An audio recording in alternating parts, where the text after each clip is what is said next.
An organization is creating a scholarship to try and get college students interested in addiction counseling. The North Dakota Training Academy for Addiction Professionals says there's a substantial lack of licensed addiction counselors in North Dakota.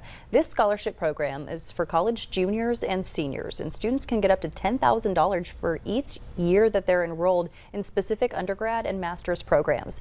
There will be 20 recipients, but so far only 10 have applied. The program includes 960 hours of paid training experience.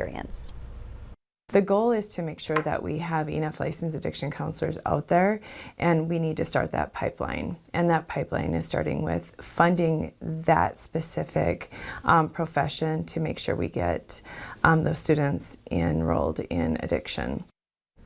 She says the scholarship isn't limited to people interested in addiction counseling. Students on the social work path can apply, as well as a few other fields. The deadline is June 1st. We have all the details posted to valleynewslive.com.